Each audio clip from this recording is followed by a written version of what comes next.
Esta gravação está associada a essa iniciativa do programa de gravar depoimentos, de registrar depoimentos sobre o impacto que a ditadura militar teve sobre a realização da pesquisa antropológica aqui no Brasil, né, no período em que eu justamente começava a minha carreira, né.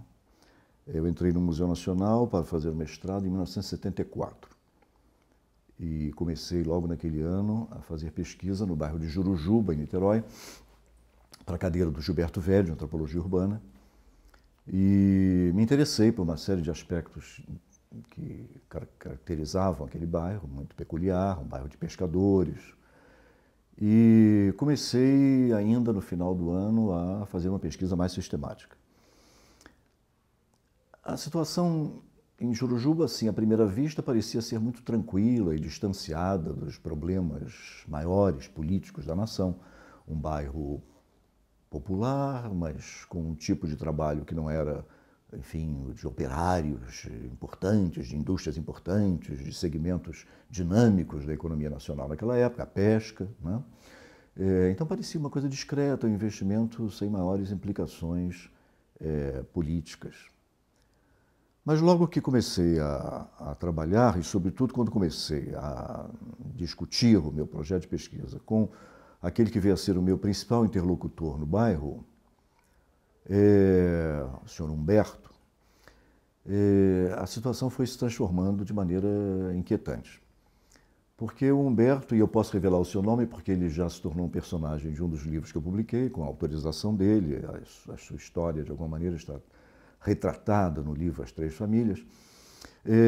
Humberto tinha tido uma carreira política, sindical, de certa maneira, importante.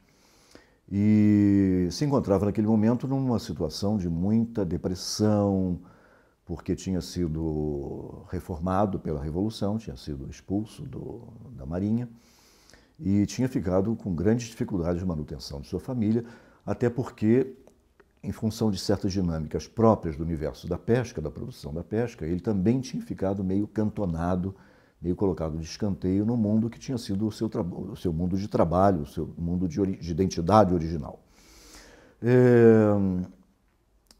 Humberto era muito claro a respeito dessas vicissitudes, dessas características da sua vida, e me contava coisas que foram se revelando ser perigosas em termos de exposição pública, né?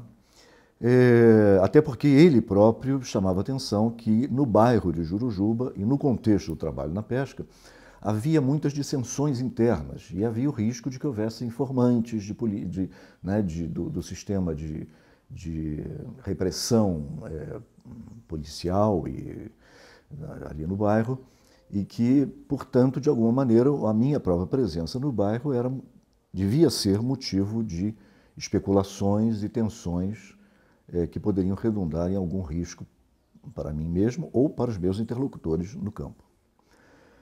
Com isso, o primeiro efeito maligno, né, dessa situação de medo e desconfiança que pairavam sobre toda a vida nacional e que eu pude perceber então que também se estendiam àquele recanto longínquo, distante, tão específico da vida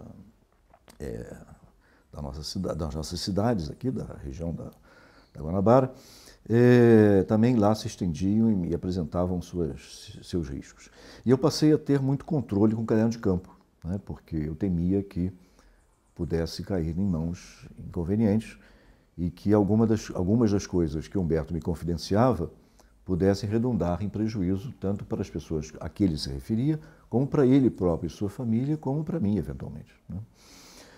De modo que eu perdi muitos dos dados importantes que, naquela época, ele verbalizava de maneira muito agressiva e nítida, né, porque ele estava muito envolvido nesse sentimento de humilhação,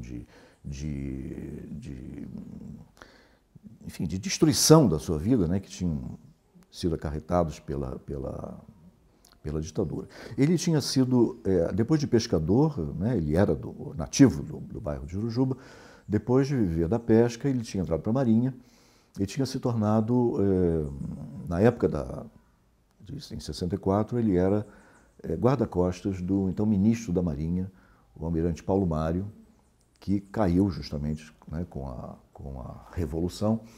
E Humberto tinha sido, enfim, afastado no bojo de todas as intervenções radicais que tinham sido feitas nas Forças Armadas, inclusive, naquela época, né?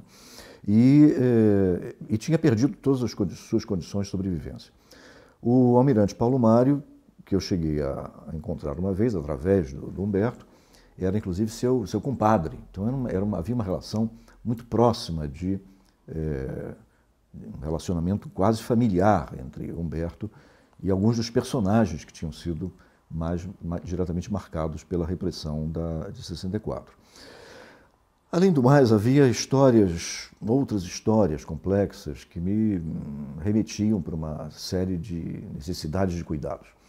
Humberto falava muito de um militante do Partido Comunista que tinha feito um trabalho de esclarecimento, de conscientização no bairro junto aos trabalhadores da pesca, no período imediatamente anterior a 64.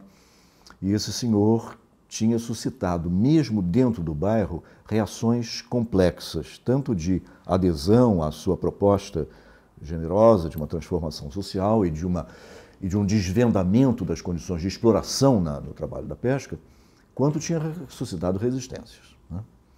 E tinha sido denunciado, em 64, possivelmente por pessoas de dentro do bairro. Esse senhor, que eu depois também vim a conhecer, era uma pedra de toque das dificuldades e das tensões que prevaleciam no bairro.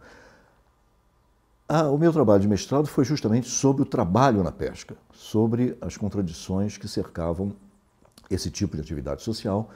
E eu chamei a atenção nesse trabalho como que havia uma peculiaridade muito própria de Jurujuba, que era o fato da pesca em Jurujuba, que era o fato de ali conviverem a pequena produção mercantil, as antigas canoas, né, do antigo sistema de produção pesqueira, com as traineiras, que já era um sistema industrial, em que você tinha a separação muito nítida entre o armador, que era o capitalista, que às vezes ainda era um trabalhador, às vezes não, e os operários proletarizados, né, que tinham perdido as suas canoas e passavam a ser assalariados, de certa maneira, das traineiras.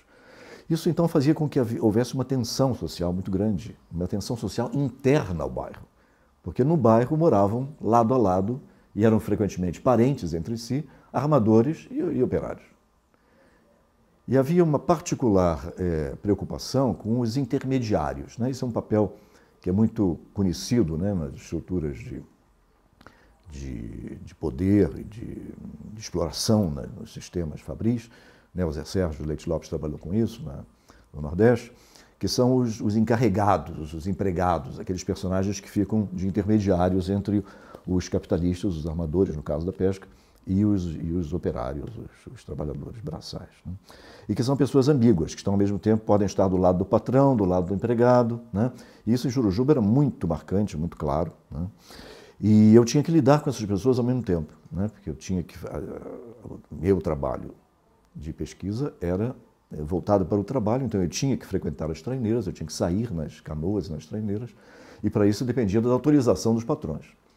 Isso me tornava, de alguma maneira, também ambíguo e suspeito aos olhos dos trabalhadores, porque, afinal de contas, quem era aquele sujeito de fora que vinha assistir ao trabalho embarcado, né, no mar durante 15 dias no mar, esse tipo de coisa.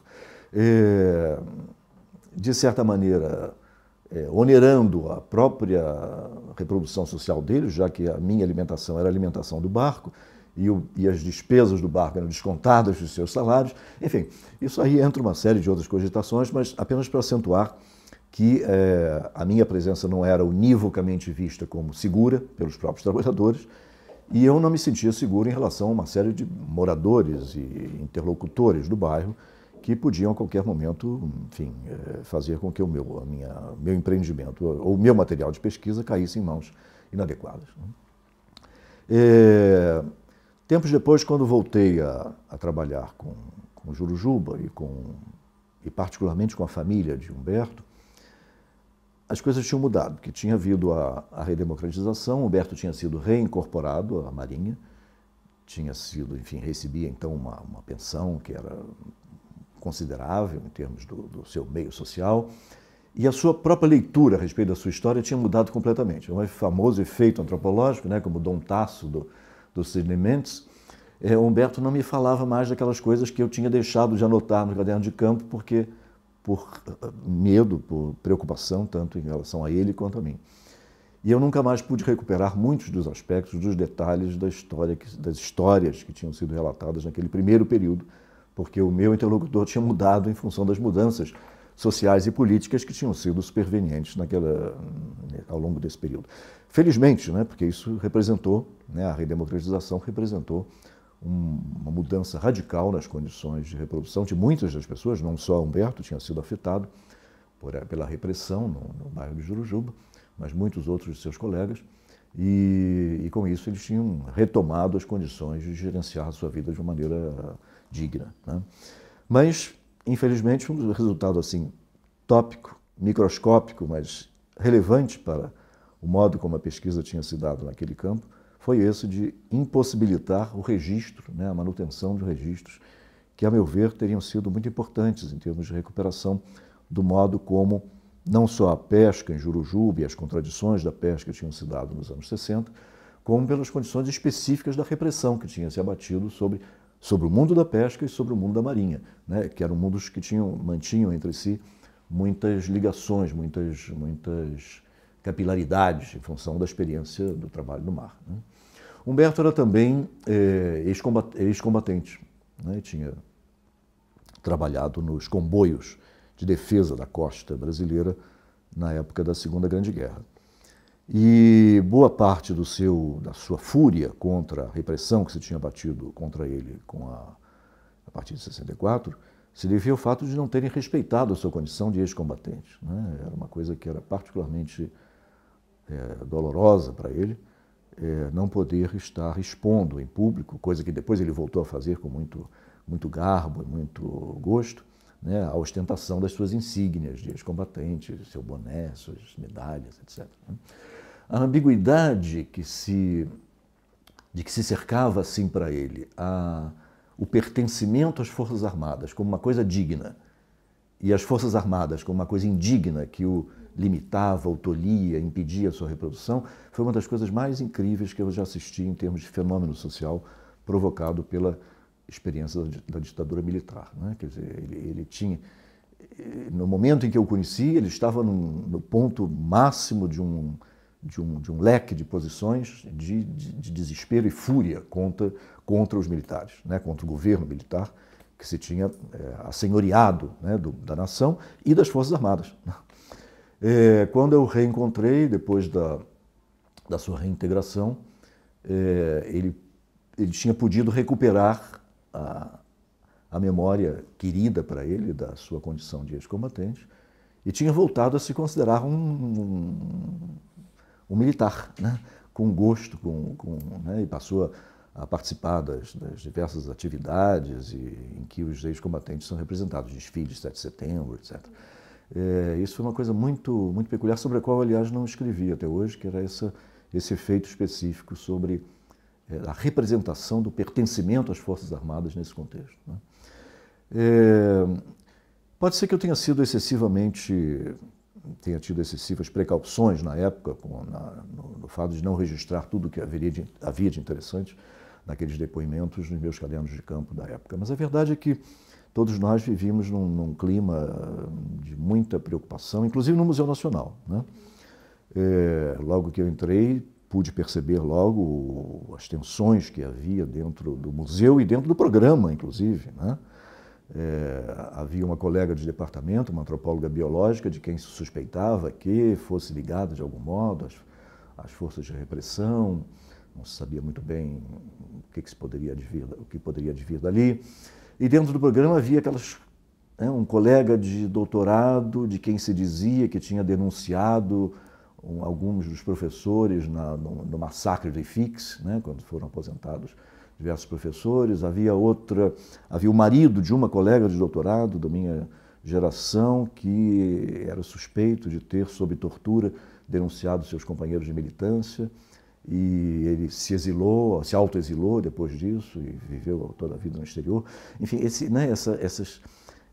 mais do que, ou mais do que eu não, além de todos os eventos concretos de prisões, torturas, perseguições que ocorriam a cada momento naquele contexto, havia esse clima maligno de insinuação, de desconfiança, de medo entre nós, né?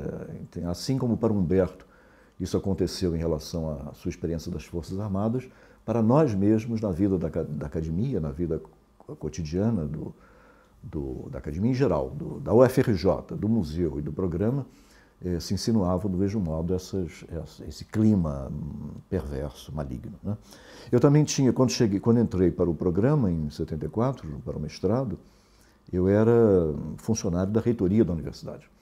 E lá eu também tinha presenciado, tinha acompanhado, eu tinha entrado justamente na universidade em dezembro de 68. Ou seja, num momento absolutamente crítico. Eu me lembro de estar ainda no mês de teste, ter ido trabalhar no sábado com o subreitor a quem eu estava associado na época, o Dr. Paulo de Góes, no sábado em que o AI-5 foi divulgado, né? E as aposentadorias da UFRJ, e me lembro da angústia de algumas pessoas dentro da reitoria, né? Enfim, a própria reitoria era muito dividida. O reitor Muniz de Aragão era uma pessoa do sistema, irmão do general Muniz de Aragão, e aparentemente tinha sido indicado em função dessa condição, mas o professor Paulo de Góes era uma pessoa que, nem sei se ele era propriamente de esquerda, mas era uma pessoa a quem repugnavam os métodos da ditadura. E então acompanhei muito de perto, já ali, começando a trabalhar, né, com 19 anos, o drama das aposentadorias na universidade, né, a sucessão de nomes eminentes da ciência brasileira que foram bater ali à porta da reitoria para saber qual seria o seu destino naquele momento dramático, né. Depois eu me tornei secretário do CEPEG, do Conselho de Pesquisa e Pós-Graduação, por onde passava, e por minhas mãos passavam todas as teses da universidade.